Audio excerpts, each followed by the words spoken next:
여러분, 대출금리가 7%가 되면 120만 명이 파산을 할 거다. 이 말이 사실일까요? 일단 대출금리 7%가 평균 대출금리를 말합니다.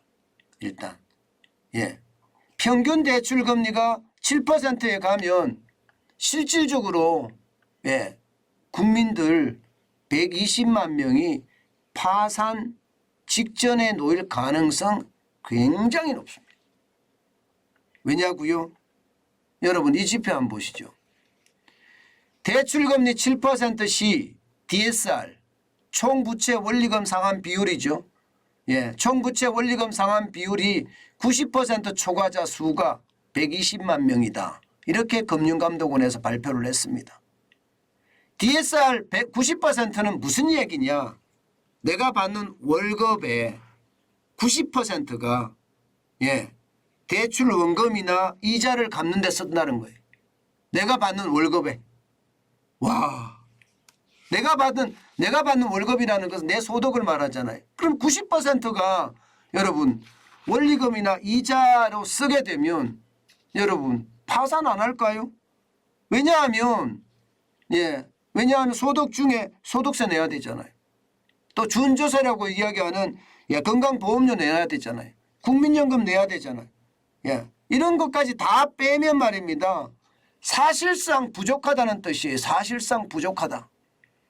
내가 받는 월급, 내가 버는 소득을 가지고 이게 원리금을 납부하는 것도 부족할 뿐만 아니라 내 생활 형편은 완전히 망가진다는 거예요. 여러분 세금 낼 것도 부족한데 생활비가 있겠습니까? 아이들 교육비가 있겠습니까? 당연히 없죠. 그렇게 되면 어떻게 됩니까? 파산할 수밖에 없는 겁니다. 파산할 수밖에. 그런데 여러분 DSR이 90% 초과자가 120만 명이잖아요. 이게 DSR 70% 초과자는 몇 명, 얼마나 될까요? DSR 70% 초과자도 190만 명이 됩니다. 이 190만 명도 절대 이게 적은 수가 아니에요. 왜냐하면요, 내가 버는 소득에서 세금이나 최저생계비 제외하면 원리금 못 갚는다는 뜻이 되거든요. 최저생계비를 제외하면요. 그럼 결국 말입니다.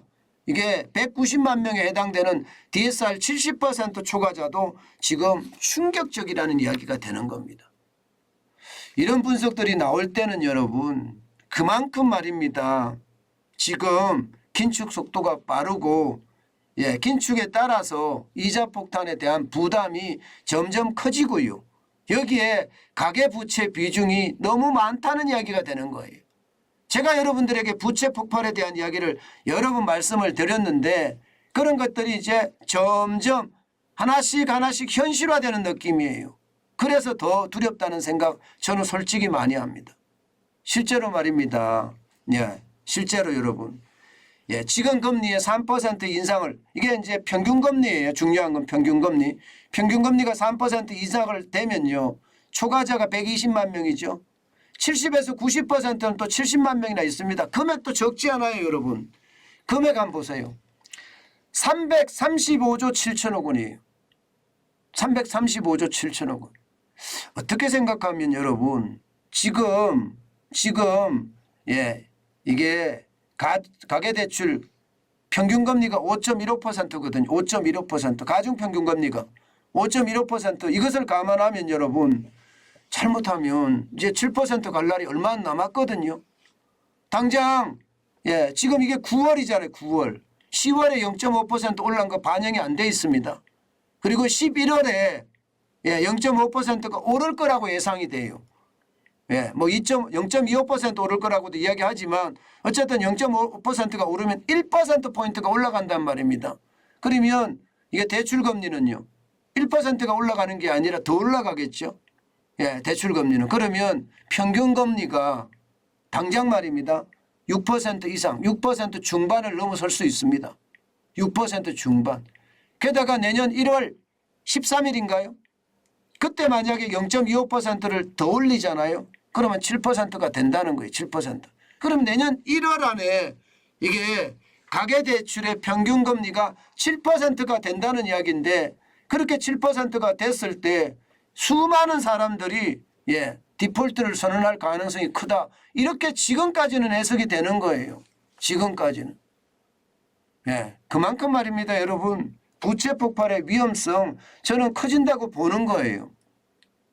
부채 폭발의 위험성. 게다가 이게 70에서 90% 사이에 있는 사람들도 70만 명이나 되잖아요. 여기도 144조 7천억 원입니다. 144조 7천억. DSR 70%도 여러분 이거 감당하기가 진짜 쉽지 않거든요. 이게 생계비까지 빼면 결국은 못 갚는다고 제가 이야기를 하잖아요. 그러면 이게 전체가 얼마입니까? 480조 4천억 원입니다.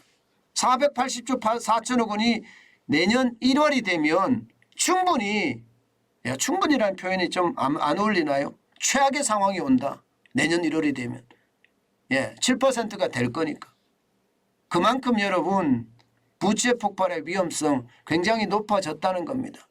그럼 지금은 어떠냐? 지금도 저는 지금 굉장히 많은 사람들이 이자 폭탄에 괴롭힘을 당하고 있다. 이렇게 생각을 합니다. 여러분 보세요. 지금 현재입니다. 지금 평균금리가 5.15%라고 이야기했는데 이게 3월 말 현재로 내려가면 3.96% 정도 됩니다. 3월 말 현재로 내려가면요. 뭐 3.91, 1월이 3.91이었으니까 3.96%라는 게 맞겠죠. 그러면 그때로 내려갔을 때도 여러분 이게 적지가 않아요. 지금도요. DSR 90% 초과자가 90만 명이에요. 금액으로는 253조 9천억 원이고요. DSR 70에서 90%도 50만 명이나 됩니다. 이거 두 개 합치면 140만 명이에요. 금액도 103조 6천억 원입니다. 103조 6천억 원하고요. 253조 9천억 원을 합치면 이게 얼마입니까 또? 257조 7천억 원이잖아요. 적지 않은 금액입니다. 이미 지금도요, 여러분. 7%가 안 되는 지금도 저는 점점 위기라고 생각을 해요. 그래서 집값이 떨어지는 것은요. 연끌족이 집 샀던 걸 자꾸 내놓는 거예요. 이제 더 이상 못 버틴다. 카드 값 1,000만 원을 못 갚아서 5억짜리 집, 7억짜리 집이 경매에 넘어간다는 거 제가 말씀을 드렸잖아요. 그게 지금 현실이 되고 있는 거예요. 그게 현실이. 그런데 이게 7%까지 가면 얼마나 심각한 위기가 올까? 저는 솔직히 두려워요. 경제가 좋다 자꾸 이야기하는 그런 이야기가 들리는데 여러분 실물경제 지표로 제가 여러분들에게 설명을 하면 이게 다르지가 않습니다. 굉장히 나쁜 게 현실입니다. 저는 그 현실이 점점 다가오고 있는 게 오히려 두렵다. 그런 생각 진짜 많이 합니다.